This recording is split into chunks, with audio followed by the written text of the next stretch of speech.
Hello, it's Warren Hewitt here. Hope you're doing marvelously well. I am standing outside Boulevard Recording.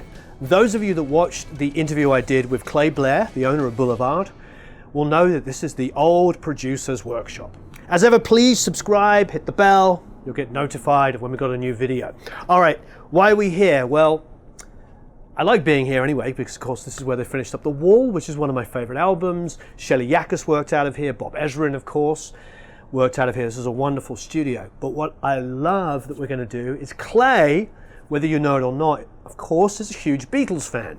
So we've got Adam Fiore here from Chandler, who's brought us down some of the Abbey Road mic pre's, and Clay has set up a drum kit, and we're going to reproduce the tones from the Beatles. We're actually going to focus on Come Together. Now, just so you know, there is no way, Jose, we would be able to play the Beatles tracks within this video. So you're just going to hear us getting the tones, you're going to hear the parts and stuff. But of course, if we played any of the stuff in it, we would get the video taken down, which is quite all right. It's the Beatles copyright, it's not ours. We totally understand. But we're going to talk about how it's recorded, you're going to see the miking techniques, the mics for Come Together, how it was done, and all kinds of fun stuff. Oh, and a shout out to JJ Blair, who lent us a couple of D19s. All right, let's go in and check it out. We got locked out.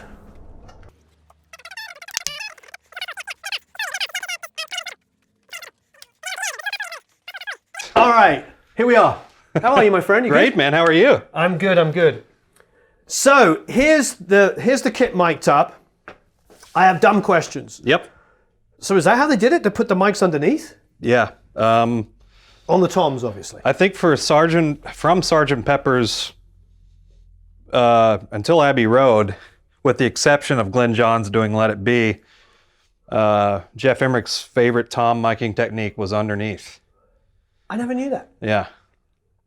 So these are D19s underneath? Yeah. D19s on under the toms, overhead, always a single overhead, never stereo overhead, and on the hi-hats. Wow. So overhead D19, hi-hat D19, toms underneath, and then what do we got on the kick there? That's a D20. A D20. And under the snare is usually a KM56, but we have a KM54. It's not terribly, well, it is terribly different on some things, but underneath the snare, it works. Ah, I actually have the KM56, which we didn't bring with us. We could have brought my KM56. We'll survive with the KM54. Yeah, we'll survive. Yeah. That's amazing. Was there any room mics? No, the only room mics are bleed, really. So you can hear, especially on Abbey Road, because a lot of the tracks were 8-track. Right. You can hear the drums all over the guitar amps, all over the bass amp. Great. There's bleed everywhere. So they would all track together and bleed. And even scratch vocals bleeding through the drums on certain songs. Wow. And but they were really good about making the bleed workable, usable. That's fantastic. Yeah. Well, can we go look at the mic pre's? Yeah, let's do it. And this is, and it would have been baffled like this? Kind of, yeah. So they had a similar thing. They actually had a baffle that would come even farther from the side. Yep.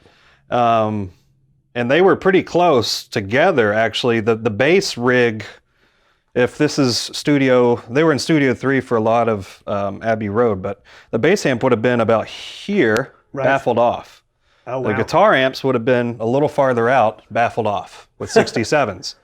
So we kind of did that in this area. So that's actually an M269, but they would have used 67s on the guitar amps always, yeah, with Geoff. And I'm trying to think when they started using 67s. It probably was Revolver.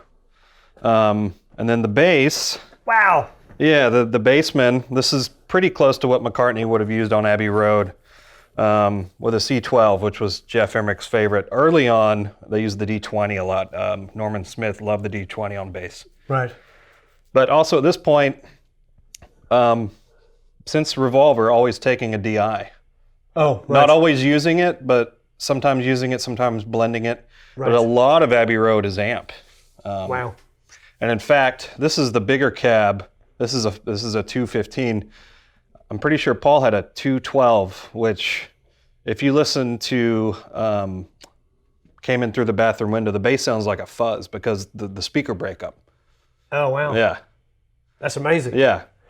Right. Okay, well, now let's go and look at the pre's. This is fantastic. That's a heck of an expensive microphone to put on a bass. Yeah, yeah, and leave the dynamic mics on the drums. I know, I know. It's completely different to the way we think about it now. Yeah, but with the exception of Glenn Johns, he did his usual pair of 67s and a top and a. I think he used a top snare mic. He might have been the only engineer that did. I might be completely wrong, but. Okay, so what have we got going on here? What's going into what? So everything is going through the Reds. So these are the RED.47 Chandler pre's, which are a copy of what was in the consoles, the tube consoles at Abbey Road. So we've got two here. These are the RS 124s, which were the modified Altex. Yeah, those are the Altex that were Geoff Emerick's choice for bass, piano, all kinds of things. And then we have another pair of them here. So we have 6 mics actually going right now, all through the tubes. Wow. Gorgeous. Yeah. No compression on the drums right now. So what he would do, literally, is record. I think some of the tracks on Abbey Road, it changed, the album Abbey Road. So on the Come Together, for instance, and a few other songs they did in Studio 3, they still had the old 4-track tape machines. Wow. So drums are always summed to one track with Fairchild on it. So all 7 of those mics would be summed down to one track when they took it, and then a Fairchild. That was it. That's crazy. Yeah. That's crazy. So there's no panning on those toms? Not on that song, not on the stuff they did in Studio 3. When they moved to Studio 2 to do part of Abbey Road, I think Octopus's Garden, a few other songs, I think there are some pan toms. Right. Yeah. That's crazy. Yeah. And it sounds so massive considering it's just mono. Mono, yeah. Well, there's also bleed. I mean, in the amps, there's that little bit of bleed in those amps. So and it does make a difference. That's amazing. Yeah, that's amazing.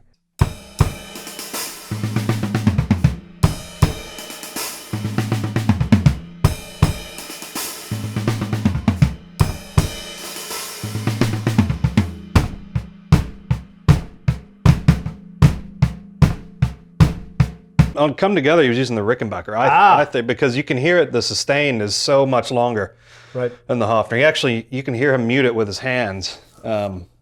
But the Rick, that's wrong color, but same bass, basically, the 4001. Beautiful. That's really gorgeous.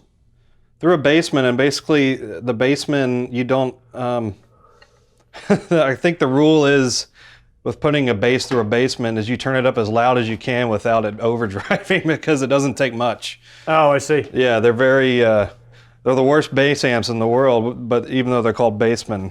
Well, I mean, the Bassman 410, of course, is the very first Marshall amp. That's right. That's right. The most famous guitar amp in the world. It is. A Bassman 410. Yeah. There was a Showman around too, but the Bassman is kind of the vibe. And I mean, honestly, it looks like the volume's about a little above 2, and the treble's about 4.5, and the bass is 3.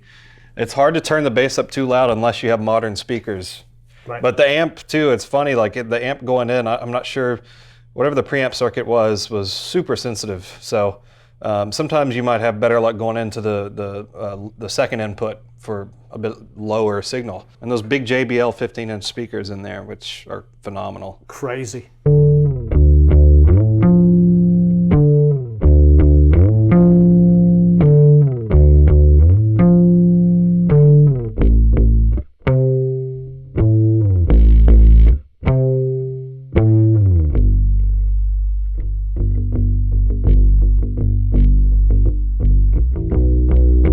All right, Adam, give us some detailed overview of these. All right. So let's start with the RED.47s. So the Chandler Limited EMI Abbey Road Studios RED.47s. We actually have 6 here today. A little help from some of our friends and some of our own stash here, plus Boulevard has their own stash. The EMI RED.47 originally designed in 1958. Actually, at the same time they were designing. Oh, wow. Yeah. Didn't realize it was that old. I thought it came later. Yeah, actually, 1958, they started concepting the RED.51 console, which would have been the last of their tube consoles. Before that, you had the Red 37, the Red 17, and those relied on the Siemens Telefunken V72s. Sure. They were expensive, and when 1958 rolled around and they started to design that Red 51 console, they decided, you know what, we have a better idea of what we think the mic pre should sound like anyway, the line amplifier. That's what they were. They were all-purpose line amplifiers for the consoles. And they designed the Red 47. And the Red 47 replaced the V72s for the purpose of the Red 51 console. So it was purpose-built for that console, actually. And they were the all-purpose line amplifier used to, whether you were amplifying microphones or you were sending signal across the board, that type of thing. That's what they had. They had a ton of these stuffed in the side of the console. The first Red 51 console with the Red 47s would have been built in 1959, and then there were only 3 ever made. However, as pertains to the sound that we're talking about today with regards to the Beatles and all that, they didn't get a hold of the Red 51 console until late 63, really beginning of 64.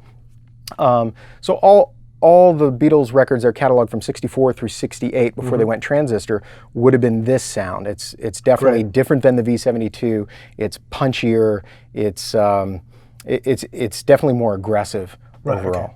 So that's that. I was going to push you on punchier because one person's punchier is another person's. Yeah. But they, compared to the V72, it's a little more mellow. These were definitely more aggressive. I have a pair of V72s and I find them soft. Right. This is great on bass guitars if you just want woo, woo, you know. These are the opposite of that. Yeah. Right. Think Beatles Revolution, the electric guitar. Was one of these overdriving a second one with the guitar going direct, no amplifier. Right. And before I get annihilated, I like V72s. They're really nice on vocals, and you want that warmth, for the want of a better word. They're great, but well, they also like that V72 that they were using at that point had an extra 14 or 16. Somebody will correct me. dB of gain, the S's, which are impossible to find. Right. Which were slightly different because of the gain. But I don't know if that made them less soft. I don't know. Yeah, I don't know either. And so these had a different, apart from the tubes being the same between the circuits, it was a completely different circuit. So they were unique. And so you definitely hear that when you go from the record 63 and earlier, and then go 64 through 68, Sgt. Pepper's and all that. There's definitely a difference in sound. Definitely. So that's those guys. And then, of course, we have 2 here and another one over there in that rack of the Chandler Limited EMI Abbey Road Studios RS124s, the sort of holy grail compressor, right? It was kept a secret for so long. It's the heavily modded Altec, yeah? Yeah, I mean, they had, I think, gotten a hold of about 12 of the Altecs, the 436Bs, I believe, and they just were not controllable. They weren't conducive to what they were doing at Abbey Road Studios, at EMI Studios. And so they basically ripped them apart, and from the ground up, they came up with these guys. Of course, they were using the transformers and that type of stuff and same tubes, but they came up with their own idea, and that would be the RS124. So that would have been in 1959 is when that project started, and they were deployed in Abbey Road Studios in 1960.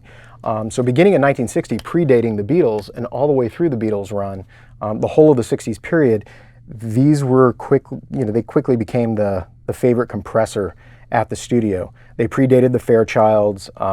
They were used everywhere, from tracking to rhythm buses to mastering. Wow. Super incredible units. And actually in these, I think I've covered this in other places, but these red numbers here are the serial numbers of the 3 historic favorite ones they still have in use at Abbey Road Studios. And they were all different from each other. They had fixed attack, and they had some other quirks that were different again from the schematics to a degree. And then also there were handwritten notes that weren't in the schematics. So once we got a hold of all of that and figured that out, Wade, our founder and chief designer, he decided, you know what, let's put all 3 in one, and let's add some, extra attack points and things that are more appropriate for the modern setup, including Superfuse, which that's modern. I love, and you keep pointing this out, Adam. and I had a guy who worked at Abbey Road in the 70s point this out to me, and quite a few other people, that it wasn't Abbey Road until the 70s. That's right. It was EMI Studios. Right on, yeah. That's right. He keeps saying EMI Studios Yeah, Abbey right. Road. Absolutely. Which is correct, yeah. That's fun. I didn't know that. Yeah, it was awesome. is EMI, and actually, if you ever watch the RS-124 video that we did, it actually shows a picture and it says EMI Studios of the building. It starts out that way. Yeah. And but it's pretty amazing. They Obviously, figured it out. They're like, wait there. We can cash in on this. Yeah, Abbey Road Studios. We're at Abbey Road, and there's a really famous album called, what was it again? Abbey Road. Yeah, and of course now they're the most famous studio in the world. Pretty much, yep. Yeah, so that's what these guys are. They are the Wonderful. definitive EMI RS-124s being made today, along with the Red 47s. What was Geoff Emerick's favorite use on those? You were telling me about some of the engineers' favorite use for those. Well, I mean, I understand and know that pretty immediately they gravitated toward them as soon as they got them. And of course, they were tracking with him, and Geoff Emerick loved using them on bass, right? I mean, that like multiple times he would run Paul McCartney through there. I think tracking with it and then back off a tape some more times. And then, of course, rhythm buses and certainly mastering. Wonderful. Very, very special units. Excellent. Well, we're going to listen to them. There you go. So let's talk about the guitar. Yes. Now, you were saying it was actually a 60 Les Paul, you think? Is that correct? I think so. Clapton gave Harrison a red Les Paul during the Wyatt album, and he was seen using it on Abbey Road quite a bit. Right. He also had a red SG. I think his was a 64. This is a 65. So basically, if you kind of want to get that sound, you got to go for kind of like a 60 sounding Les Paul or an SG through a Fender amp. Great. They were using drip Silverface twin reverbs, Nice. which are basically blackface reverbs. This is a Princeton, but crazy enough, it sounds dead on. Oh, it does? For some reason, when you put a humbucker through a black Fender amp like that, it just has this cool kind of growly thing because of the pickups, and it's beautiful. I like Princetons and Deluxes in particular. Those amps, I think, are the most usable studio Fender amps for me anyway. Same I've here. never personally had a good time with twins unless you want that super loud, clean, or I heard, and you can correct me if I'm wrong, that Steve Jones used to take a twin and just put it up to 10 across the board. Oh my God. But that's the sound of the Sex Pistols. But we're talking about the Beatles. Yeah. All right, so any particular settings? I kind of turned the bass up a little bit to compensate for it being a smaller amp comparison to a twin, but yeah, it's between 4 and 5. It's kind of the sweet spot with humbuckers. No reverb for like a rhythm part, but also reverb. But they used I feel like they use a lot of chamber on those records, not as much on the amp with the reverb. Okay. But kind of barely breaking up, and then on some chords it just breaks up a bit. That's kind of the vibe. It's like right in between. Wonderful.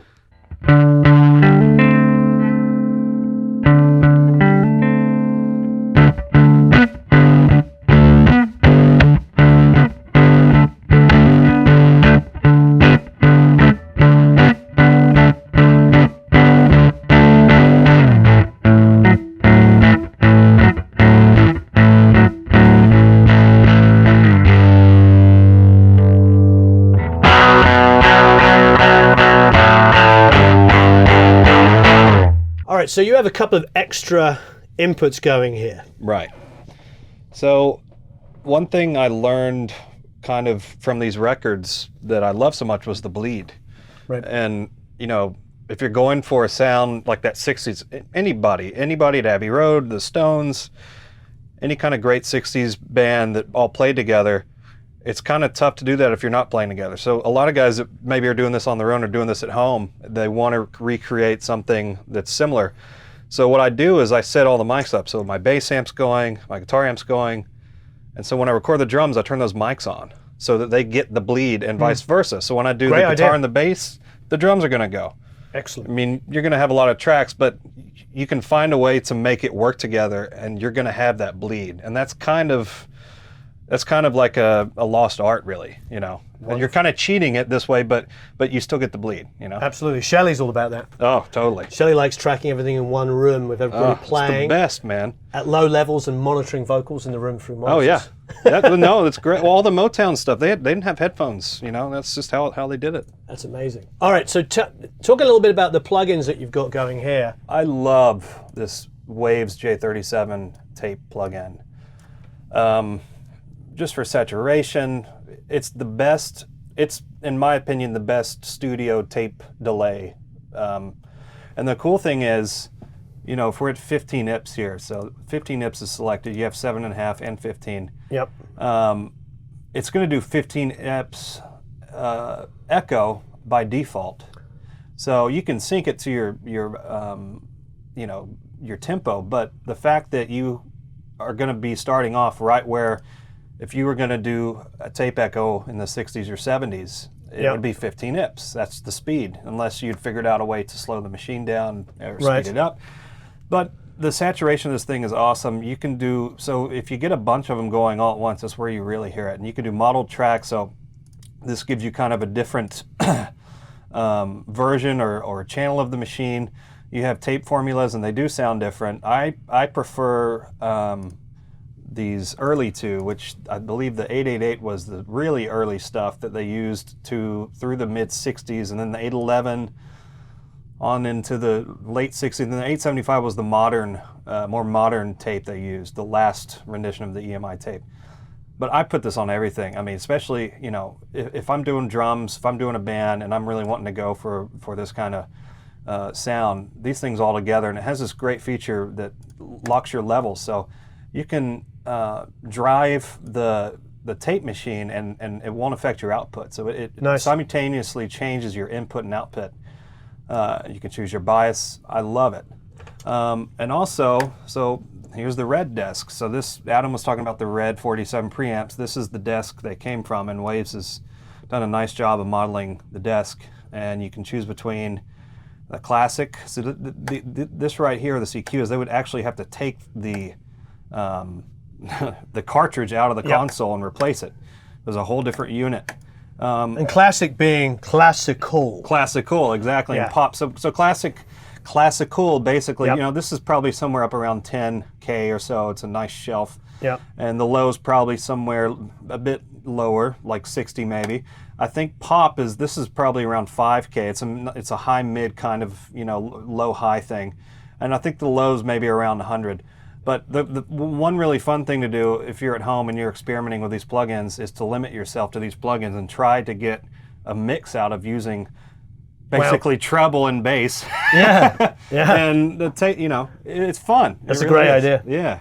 Love it. And then also, so this is kind of emulating what they would have done at Abbey Road. So you have all of these drum tracks going down to one mono channel. So this mono channel here, Geoff Emerick liked the Fairchild. Now this is a UAD 660, which I'm very fond of, especially because you can absolutely wham the thing, and you have the mix knob. So, and that's something you really can't get. Yeah. We can't do parallel. You can't do it now on a real compressor. That's right. I mean, obviously now people are designing it, but back in those days, this thing's just killer. Yeah. And you know, if you hear on a lot of those 60s recordings that came out of Abbey Road, the kick drum sets it off. So the kick drum is literally making it move, and that's why you hear that cymbal whoosh, because it's returning with the cymbal. You know, it's kick sets it off, and the cymbal's coming back, and it's that big whoosh kind of thing. Yep. And so what they also would have done in this era, if we were talking about the late 60s, is they would have been on the TG desk, which this is the 12345, which is an awesome plugin that emulates the TG desk, which had an onboard compressor limiter, an EQ, and presence. And the really nice thing about this is you can choose your routing. So you can solo something and click through EQ first, EQ last, presence first, dynamic, you know. And it's really, it is very different for some things. But these are great plugins. I think the J37, I would say, this is a desert island plugin. If they go on sale, if you see Waves seeing them, buy them. I've never used them, so. Oh, they're fantastic. No, I want to. Yeah. Absolutely fantastic. Okay, so go to the link below and you can go and watch the final recording of this that Clay's going to play and sing everything on. So go and check that out. It's going to be all the settings, everything we talked about. You can make up your own minds. You can have a discussion there. We can't put it on YouTube, and this is when we totally respect it. Obviously, it's a Beatles track, and we don't want them to pull it down. And you know, I'm respectful of that. It's their music. It's not ours. So you can go and click below and go and watch it. Thank you ever so much. Thank you so much, sir. I really appreciate it. Yeah. Have a marvelous time. Of course, leave comments and questions below here and go and check out the full recording.